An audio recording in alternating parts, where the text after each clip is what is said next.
thought Prince Louis' middle names were a nod to the royals. How Kate Middleton family has strong links to Arthur and Charles, and her father is related to children's author Arthur Ransome. When the Duke and Duchess of Cambridge announced that they were naming their newborn son Prince Louis Arthur Charles, commentators highlighted the historical links to the royal family. While the name Louis is widely believed to be a tribute to Prince Philip's uncle Lord Mountbatten, who was killed by the IRA in 1979, the name Charles was considered to be a nod to William's father. But, the Mail Online can reveal that the Duchess of Cambridge also has strong connections to the names Arthur and Charles in both her maternal and paternal family trees. Not only is her father Michael distantly related to the children's author Arthur Ransome, who wrote Swallows and Amazons, but her maternal great-grandfather, Carol's grandfather, was called Charlie Goldsmith. Michael Middleton's associations to the names Arthur and Charles come from his great-great-grandfather Frank Lupton, a mill owner, who created the family fortune. He and his wife Fanny had 4 sons: Francis, in 1848, Arthur, in 1850, Charles, in 1855, and Hugh, in 1861. A 5th died in childhood. They lived in Beechwood, a sprawling Victorian mansion in the village of Roundhay, 7 miles north of Leeds, which they bought from Sir George Goodman, who had served as the city's mayor. And they were wealthy enough to employ 6 servants, socialize with the great and good of Leeds, and involve themselves in the politics of the day.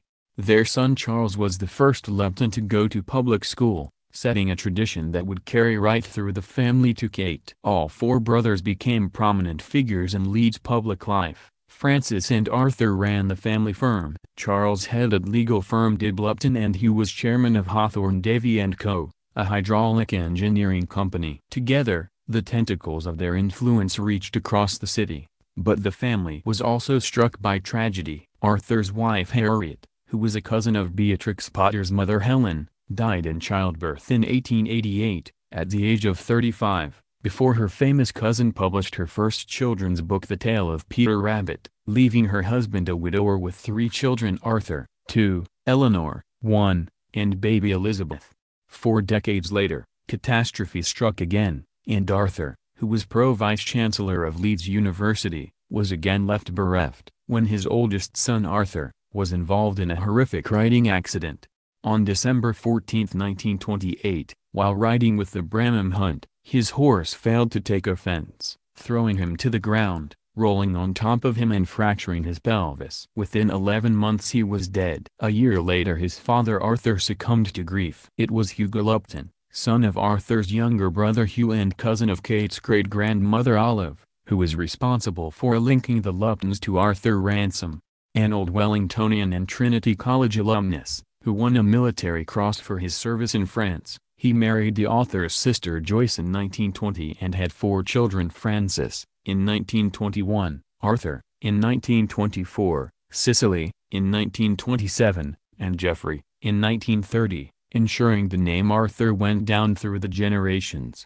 On Carol's side of the family, it is the name Charles that is significant. Her paternal grandfather and uncle were both known as Charlie, although they were both christened Stephen Charles. The elder Charlie Goldsmith, Kate's great-grandfather, was born at home in Acton, Middlesex, in 1886, and brought up in Southall. When he left home he lived in Uxbridge, where he worked as a mechanic and met his future wife Edith, a tiny woman, under 5 feet tall and weighing 7 stone. She was disfigured by a huge scar on her torso, which she had got during a narrow escape from death when she was a toddler.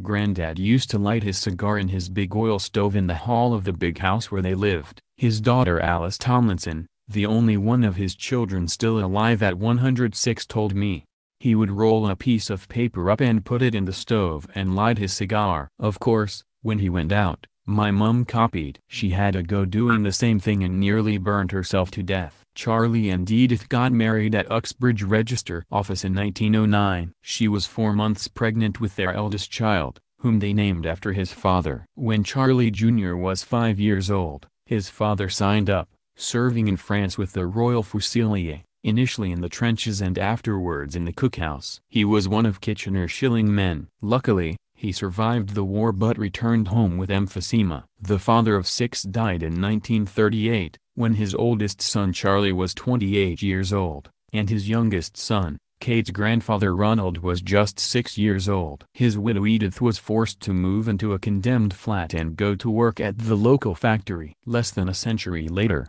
their great-granddaughter is living in Kensington Palace,